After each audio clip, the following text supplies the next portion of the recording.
देखिए माइक्रोस्कोप में क्या लगा हुआ है, लेंस, लेकिन उसको जो है छोटी से छोटी चीजें यानी कि बैक्टीरिया दिख सकते हैं। और मेरे अपने चश्मे में भी क्या लगा हुआ है, लेंस, बट मुझे नहीं दिख रहा, डस्ट का पार्टिकल नहीं दिख रहा। लेकिन दोनों में लगा क्या है, लेंस। यानी कि माइक्रोस्कोप का जो लेंस है उसकी पावर क्या है, ज़्यादा है, और हमारे इस लेंस की पावर कंपेटिवली क्या है, कम है।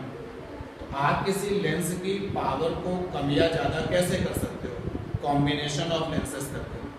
जब दो या दो से ज़्यादा लेंसेज आपस में कंबाइंड किए जाते हैं तो उनकी जो पावर है वो क्या हो जाती है, चेंज हो जाती है। कम भी कर सकते हो, ज़्यादा भी कर सकते हो। ऑर्डिनरी माइक्रोस्कोप में जो लेंसेज लगाए जाते हैं उसका एक एक लेंस 10-10 लेंसों के कॉम्बिनेशन से बनता है। तो हम बात कर रहे हैं कॉम्बिनेशन ऑफ लेंस की, कॉम्बिनेशन ऑफ लेंस। और कॉम्बिनेशन ऑफ लेंसेज में हम उनको कांटेक्ट में लाएंगे। लेंसेज को चिपकाने के लिए जो ग्लू यूज होता है कनाडा बाल्सन सीमेंट कहते हैं, कनाडा बाल्सन ग्लू, सीमेंट कह दो, ग्लू कह दो। दो या दो से ज्यादा लेंसेज जब आपस में कांटेक्ट करते हैं तो तैयार होता है कॉम्बिनेशन ऑफ लेंसेज। तो कॉम्बिनेशन ऑफ लेंसेज से जो लेंस तैयार होता है उसकी फोकल लेंथ चाहिए, उसकी पावर चाहिए।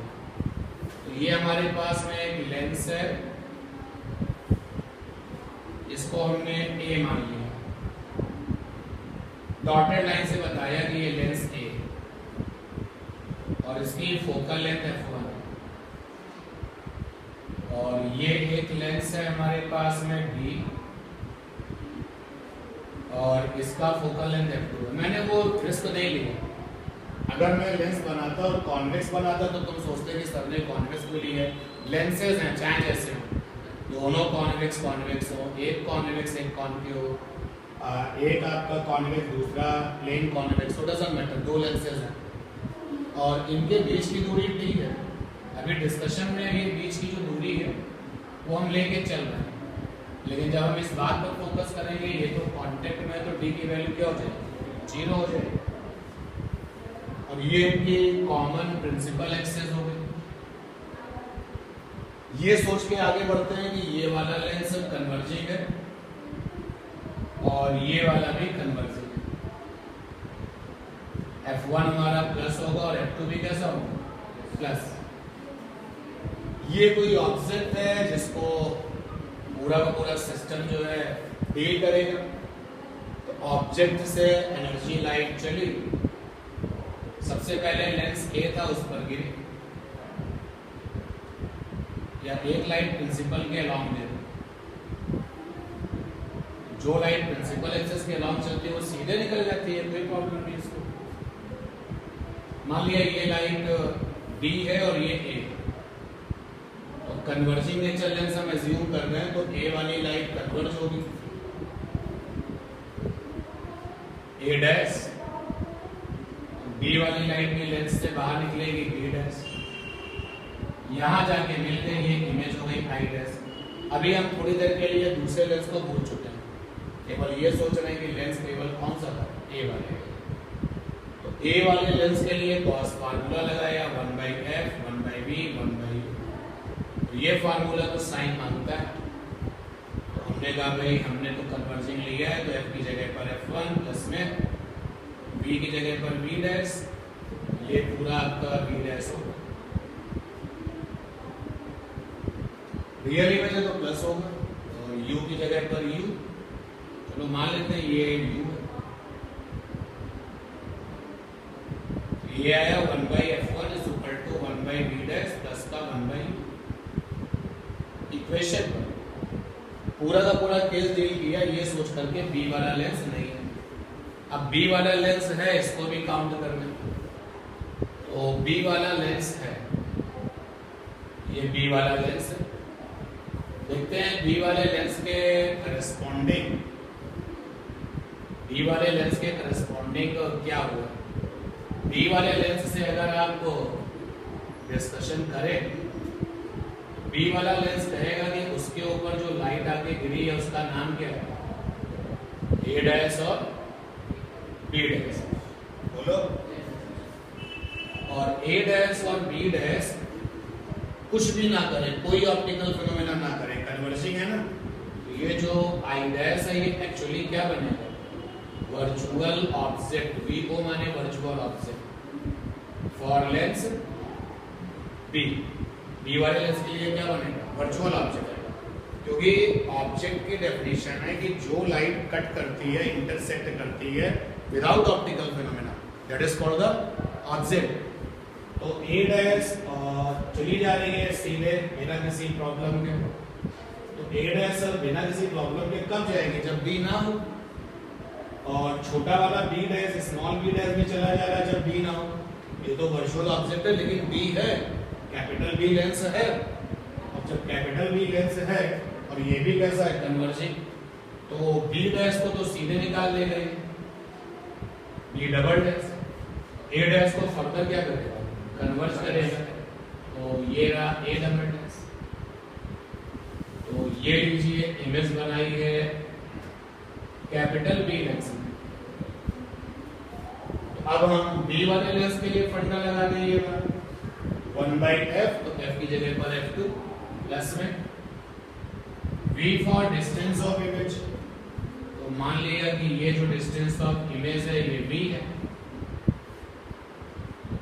और माइनस का u, तो u की वैल्यू क्या होगी, v डैश माइनस d। आप देखो ना ये जो डिस्टेंस है वो कितनी होगी, v डैश माइनस d, और ये वर्चुअल ऑब्जेक्ट बना है तो प्लस में होगी v डैश माइनस d। ये आया 1/f2 is equal to 1/v minus का 1/v dash minus d, equation number 2। अच्छा, रियलिटी ये है कि हमको जो मिलेगा वो a डबल डैश और b डबल डैश ही मिलेगा। भाई हम तो जो है ये सिस्टम ऑफ लेंस है, एक तरफ ऑब्जेक्ट आ गया, एक तरफ हम खड़े हो गए, तो हमारे पास जो पहुंचेगा वो कौन पहुंचेगा, a double dash b double dash. हमारे पास तो कभी a डैश b डैश नहीं आएगा ना। अगर आप बोलो कि हम बीच में आ जाएंगे तो फिर सिस्टम बनाने का मतलब क्या है, अगर आप दो या दो से ज्यादा लेंसेज को इंगेज करना चाहते हो तो उनको ऑप्टिकल फिनोमेना करने का मौका देना पड़ेगा। तो आपको जो है उस सिस्टम के बीच में नहीं होना होगा, एक तरफ होना होगा, उस तरफ ऑब्जेक्ट है, इस तरफ आप आ गए। एक्चुअल में प्रैक्टिकली जिस इमेज को आप देखोगे वो कौन होगी, आई। ठीक है ये बात। अब हमने दोनों इक्वेशंस को आपस में कंबाइंड कर दिया, तो फर्स्ट वाली इक्वेशन प्लस सेकेंड वाली इक्वेशन, देखो फर्स्ट वाली इक्वेशंस के लेफ्ट में 1/f1 है और सेकेंड वाली इक्वेशंस के लेफ्ट में 1/f2 है। फर्स्ट वाली इक्वेशंस के राइट में है 1/v डैश प्लस का 1/u, और सेकेंड वाली इक्वेशंस के राइट में है 1/v और माइनस का v डैश माइनस। फिर हमने ये वाली बात इंट्रोड्यूस कर दी कि लेंसेज जो है आपस में चिपके हुए हैं। हमने शुरू में इनको क्यों नहीं चिपकाया था, क्योंकि हम आपके साथ में डिस्कशन करना चाहते थे। देखो एक एक लेंस, ये वाला लेंस पर्सनली क्या करेगा और ये वाला लेंस पर्सनली क्या करेगा, इसलिए मैंने गैप मेंटेन किया जिससे कि आप उन दोनों की पर्सनल एक्टिविटी देख पाओ। लेकिन अब रियलिटी है कि ये दोनों लेंस कैसे चिपके हैं, तो d की जगह पर क्या हो जाएगा 0, और जब d की जगह पर हो जाएगा 0 तो ये आएगा 1/f1 प्लस का 1/f2, 1/v डैश प्लस का 1/u, 1/v माइनस का 1/v डैश, d 0 हो गया। ठीक है, ये देखिए कैंसिल, खत्म हो गया। ये आया 1/f1 प्लस का 1/f2 is equal to 1/v plus का 1/u। ये इक्वेशन नंबर आया क्या, 3। ठीक, अब ये दोनोलेंसेज चिपके हुए हैं, तो जरा वो सिचुएशन की बात करते हैं। ये ए वाला लेंस है और ये बी वाला लेंस है, ये दोनों लेंसेज चिपके हुए, तो मुझे तो एक नजर आएंगे ना, ये सिंगल दिखाई देगा मुझे तो पर्सनली इस ए की फोकल लेंथ f1 थी, इंडिविजुअल बी की f2 थी, लेकिन मैंने सोचा कि इस पूरे के पूरे सिस्टम की फोकल लेंथ क्या है, f है। क्या मान लिया, f है। और इस पूरे सिस्टम के लिए देखो, तो पूरे सिस्टम के लिए ये ऑब्जेक्ट और ये क्या है, इमेज। इस पूरे सिस्टम को इससे कोई मतलब नहीं है आई डैश, ये तो डेवलप ही नहीं होगा सिस्टम, क्योंकि ये आपके पास जो लाइट पहुंचेगी वो A double dash B double dash होगी, आपके पास कभी भी ए डैश बी डैश पहुंचेगी नहीं पहुंचेगी। तो पूरे सिस्टम के लिए ओ फॉर ऑब्जेक्ट है और आई फॉर क्या है, इमेज है। तो ये जो इमेज है वो लेंस सिस्टम से कितनी डिस्टेंस पर है, v, और ये कितनी डिस्टेंस पर है, u। ध्यान दो, जो v था आपका वो b वाले लेंस से था, लेकिन b वाला लेंस a वाले लेंस से चिपका हुआ है ना, तो पूरे पूरे सिस्टम से भी v होगा। और जो u था आपका वो a वाले लेंस से था, और a वाला लेंस b के साथ चिपका हुआ है, तो फिर वो पूरे पूरे सिस्टम से ही होगा। और वैसे भी अपने सिलेबस के लेंसेज कैसे हैं, पतले हैं। तो अब यहाँ पे ये लगा दो फार्मूला, तो 1/f। अब ये सिस्टम मेरा कन्वर्जिंग है कि डाइवर्जिंग है हमें पता नहीं, तो हमने यहाँ पे साइन नहीं लिया। और v means v real image, और u means u। 1/f is equal to 1/v plus का 1/u, ये आया इक्वेशन नंबर 4। अब आप 3 नंबर इक्वेशन और 4 नंबर इक्वेशंस के राइट हैंड साइड देखिए। जैसे आप राइट हैंड साइड कंपेयर करेंगे तो आपको फंडा मिल जाएगा 1/f is equal to 1/f1 plus 1/f2। इस पूरी की पूरी डिस्कशन में हमने f1 प्लस लिया था। सोचो अगर मेरे डिस्कशन में ये डाइवर्जिंग होता तो f1 की वैल्यू क्या होती, माइनस में। यानी ये जो रिजल्ट आया है, इस रिजल्ट में हमें वापस एक बार बताना पड़ेगा कि अगर आपको दिखता है कि f1 डाइवर्जिंग है, f2 डाइवर्जिंग है, तो f1 भी नेगेटिव और f2 भी नेगेटिव है। अगर आपको पता चलता है कि f1 आपका कन्वर्जिंग है, f2 डाइवर्जिंग है, तो f1 पॉजिटिव और f2 नेगेटिव। यहाँ हमने 2 लेंसेज चिपकाए हैं तो ये आया। जब हम 2 से ज्यादा लेंसेज चिपकाते हैं तो रिजल्ट आता है 1/f is equal to 1/f1 plus 1/f2 plus 1/f3 plus and so on. ठीक है, फोकल लेंथ का उल्टा क्या होता है, पावर। तो 1/f1 हो गया p1, 1/f हो गया f2 p2 plus and so on, और 1/f क्या हो गया p। तो अगर आपको पावर बढ़ानी है तो all the power should be positive. Positive मतलब all the lenses should be converging. और अगर आपको पावर घटानी है तो कन्वर्जिंग के साथ क्या डाल दो, डाइवर्जिंग। तो पावर कैसे हो जाएगी, सब्ट्रैक्ट हो जाएगी।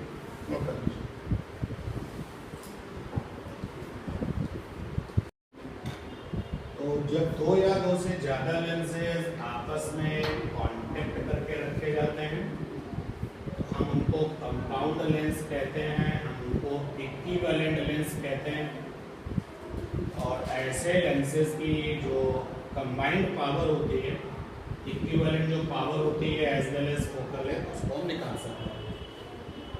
यहाँ पर रिजल्ट आ गया। क्या रिजल्ट सीखने को मिला इस पूरे डिस्कशन से, कंपाउंड लेंस, या फिर आप उसको कहते हो इक्विवेलेंट लेंस, मतलब 2 or more than two lenses make contact। एक तो हमने ये सीखा। दूसरा P बराबर है P1 plus P2 plus P3 and so on. 1/f is equal to 1/f1 plus 1/f2 1/f3 and so on.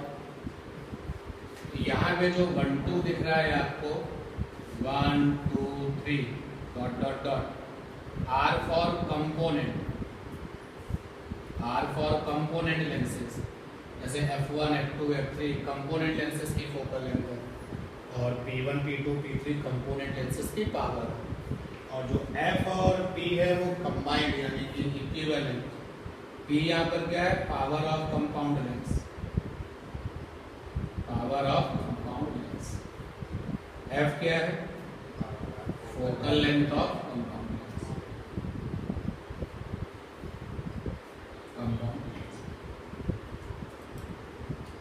और आप प्रोसेसिंग भी देख चुके हो, आपको ये पता हो जाना चाहिए कि एक से बनने वाली इमेज दूसरे के लिए क्या बन जाती है? ऑब्जेक्ट।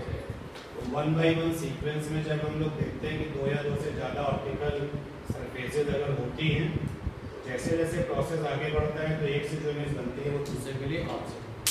अब कभी वो ऑब्जेक्ट वर्चुअल हो जाता है तो कभी किसी के लिए रियल हो जाता है ऑप्टिक्स में। कि मिनिमम डिस्टेंस बिटवीन ऑब्जेक्ट का मतलब है real object and it's real image.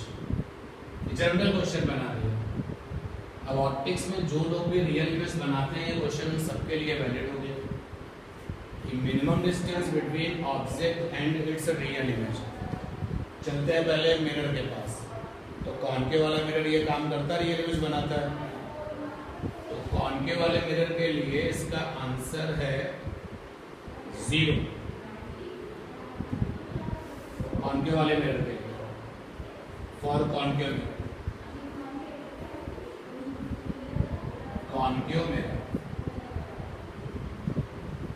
लेकिन लेंसों में रियल इमेज कौन बनाता है? Converging nature. और कन्वर्जिंग नेचर लेंस के लिए इसका आंसर है 4 for converging nature lens. Explain कर लिया है। देखो जो कॉनकेव वाला मिरर है उसने जब भी रियल इमेज बनाई है, जैसे ऑब्जेक्ट अगर ये है तो रियल इमेज सेम साइड बनी है, RI फॉर रियल इमेज। अगर ये आपका U है डिस्टेंस ऑफ ऑब्जेक्ट और ये आपका V है, तो दोनों के बीच की यानी ऑब्जेक्ट और इमेज के जो बीच का जो डिस्टेंस आप निकालोगे वो U और V के क्या होगा? माइनस करने से आएगा। और कभी कभी ऐसा हुआ है कि कॉनकेव वाले मिरर में ऑब्जेक्ट आपका ये है, रियल इमेज ये, तब U आपका ये आएगा और डिस्टेंस ऑफ इमेज ये V हो। अब कैसा होगा? V minus U। Overall mirror concave के केस में U और V के डिफरेंस से ही दोनों के बीच का डिस्टेंस आएगा। और रूल बुक में दो डिफरेंस करने वाले लोग मिनिमम कब देते हैं? जब दोनों आपस में क्या हो? इक्वल। U और V के डिफरेंस से ही डिस्टेंस आएगी। तो अगर हमें डिस्टेंस का मिनिमम चाहिए, डिस्टेंस का अगर मिनिमम चाहिए तो यहाँ पर डिफरेंस करने वाले लोग इक्वल।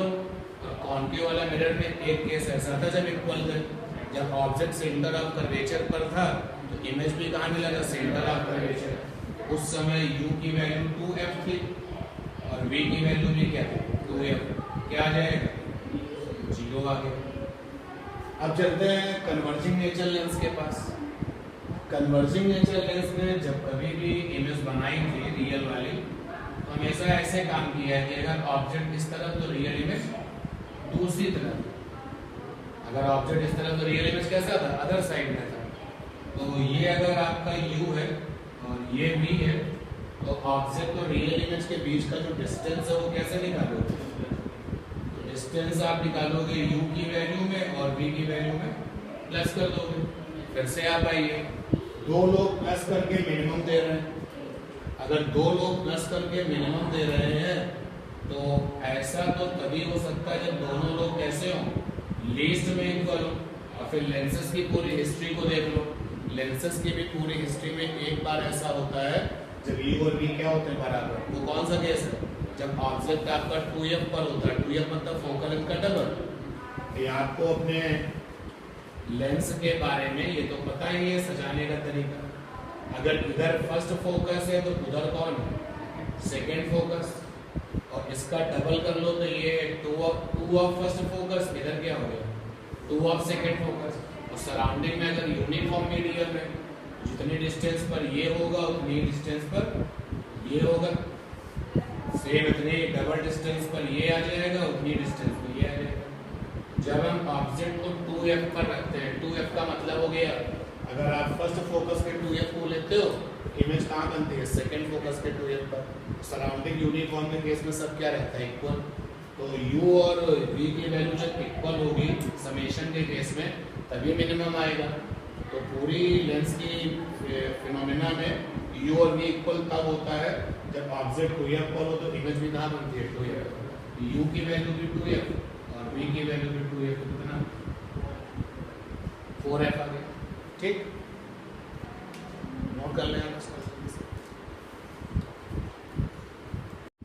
इसी तरीके का एक क्वेश्चन और है, जो कि अब जैसे ये जो क्वेश्चन तुमने किया ना कि distance between the minimum distance between the object and it's real image, तो ये आपका ओरल क्वेश्चन है। वहाँ पर जब भी आएगा तो in case of the mirror concave तो 0 आंसर है, in case of the lens converging तो कैसा 4 है। ऐसा ही क्वेश्चन जो है बड़े से छोटे में कन्वर्ट होता है। और क्वेश्चन है आपका, आपके पास में symmetric concave lens, sorry convex, symmetric convex lens आपके पास में है, सिमेट्रिक कॉन्केव लेंस। सिमेट्रिक का मतलब हो गया इनकी जो रेडियाई ऑफ कर्वेचर्स हैं वो इक्वल है। आप इनको इक्वी भी कह सकते हो, इसको इक्वी कॉन्केव, उसको इक्वी कॉन्वेक्स।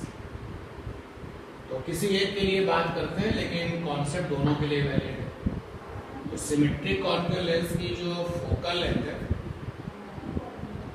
वो f है, और फोकल लेंथ का उल्टा क्या होता है, पावर।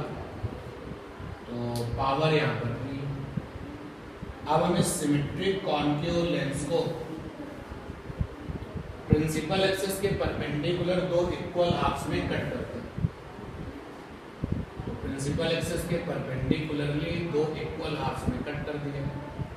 पहला पीस ये है, दूसरा पीस ये है।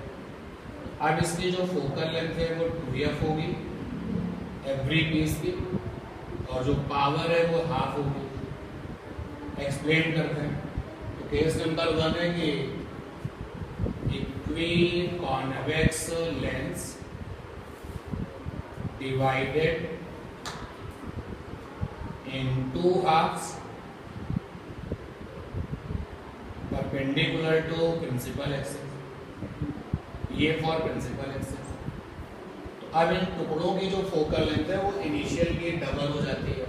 चलो हम मान लेते हैं f डैश हो गई, इस पीस की f डैश हो गई। अगर इस पीस की f डैश हो गई तो सेम फीचर्स तो इसके पास भी है। देखो इसकी अगर रेडियस पहले r थी, यहाँ पर भी r है, कटने के बाद ये r और इनफाइनाइट, ये भी r और इनफाइनाइट है। अगर इसका ri लेंस का म्यू था तो पीस कटने के बाद भी म्यू है। अगर मैं इस पीस की focal length f dash count करता हूँ, इसके लिए क्या हो जाएगा, f डैश निकाल लिया है। तो पहले जो लेंस की फोकल लेंथ थी वो f थी, तो जरा लेंस मेकर फार्मूले का अल्टरनेट लगा लें। Mu lens mu surrounding -1 r1 plus r2, ये मेकर फार्मूला नहीं लगाया, अल्टरनेट लगाया। 1/f म्यू लेंस की जगह पर mu, surrounding is here, r1 means r, r2 means r। f की वैल्यू आ जाएगी r/2 म्यू -1, इक्वेशन 1। अब इसके लिए भी हम अल्टरनेट लगा सकते हैं, क्योंकि ये जो अल्टरनेट है ये कॉन्वेक्स के लिए है और प्लेन कॉन्वेक्स के लिए है। तो फिर से फंडा लगाया 1/f म्यू लेंस अपॉन में म्यू सराउंडिंग -1 ब्रैकेट में r1 r2। तो अब इस टुकड़े की फोकल लेंथ f डैश है, तो यहाँ पर f डैश लिखा। लेंस का मटेरियल बदलेगा नहीं, सराउंडिंग एयर है। r1 r2 में से एक r है, दूसरा क्या है, इनफाइनाइट। यहाँ से f डैश की वैल्यू क्या होगी, r upon mu -1, equation number 2। अगर हम इन दोनों इक्वेशंस को डिवाइड कर दें, यहाँ से आएगा f/f डैश, ये आएगा r/2 म्यू -1, और ये आया r अपॉन म्यू -1।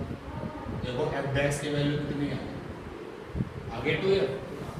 और अगर फोकल लेंथ डबल हो गई है तो फोकल का जस्ट आधा रेसिप्रोकल क्या होता है, पावर आधी हो जाएगी। ये अब ये सेम फीचर इसके लिए भी है, सेम सिचुएशन, लेकिन सबसे इंपॉर्टेंट बात है ये सिमेट्रिक कॉन्वेक्स सिमेट्रिक कॉन्केव के लिए है।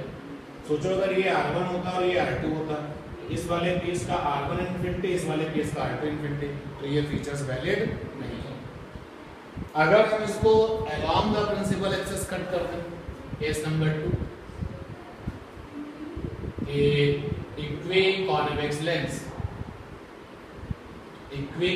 Lens divided in two halves along principal axis। अगर आप प्रिंसिपल एक्सिस के along इसको कट करोगे टू हाफ्स में, एक पीस आपका ये आएगा, दूसरा पीस ये। देखो यहाँ कुछ भी नहीं बदलेगा। देखो इस वाले पीस में ये R और ये R है, RI क्या है, म्यू। इस वाले पीस में भी रेडियाई और कर्वेचर्स तो सेम है और RI भी क्या है, म्यू। और मेकर फार्मूले में जो आप जानते हो कि फोकल लेंथ का जो मेकर फार्मूला है, उसमें पहले वाले ब्रैकेट में क्या होते हैं, रिफ्रैक्टिव इंडिसेस, और दूसरे वाले ब्रैकेट में क्या होते हैं, रेडियाई और कर्वेचर्स। दोनों टुकड़ों के रिफ्रैक्टिव इंडिसेस भी नहीं बदले और रेडियाई और कर्वेचर भी नहीं बदला, यानी फोकल लेंथ भी नहीं बदलेगा। तो कटने के बाद भी इसकी फोकल लेंथ F होगी, इसकी भी क्या होगी, पावर इसकी भी P होगी और इसकी भी P। तो बदल क्या जाएगा, ट्रांसमिटिंग एरिया बदल जाएगा। अपने इस चश्मे के एग्जाम्पल से देखते हैं। ये देखिए, प्रिंसिपल एक्सिस हमेशा लेंस से परपेंडिकुलर होता है। अगर हम इसको अलोंग द प्रिंसिपल एक्सिस काटेंगे तो छोटा हिस्सा लेंस का आएगा, मतलब लेंस का एरिया छोटा हो जाएगा। पहले बड़ा एरिया था, बड़े एरिया में ज़्यादा लाइट गिरेगी, और जब लेंस का एरिया छोटा हो जाएगा तो लाइट कंपेरेटिवली कम गिरेगी, और कम लाइट जो है इमेज बनाने में रोल प्ले करेगी। तो जो ट्रांसमिटिंग एरिया है वो बदल जाएगा, और ट्रांसमिटिंग एरिया चूंकि कम हो जाएगा तो कम लाइट का इस्तेमाल होगा इमेज बनाने में, इसलिए इमेज की जो इंटेंसिटी है वो कम होगी। जबकि इस वाले केस में ट्रांसमिटिंग एरिया में कोई फर्क नहीं पड़ेगा। ये देखिए, ये प्रिंसिपल एक्सिस है, जब ऐसे आप काटोगे तो ट्रांसमिटिंग एरिया में कोई चेंज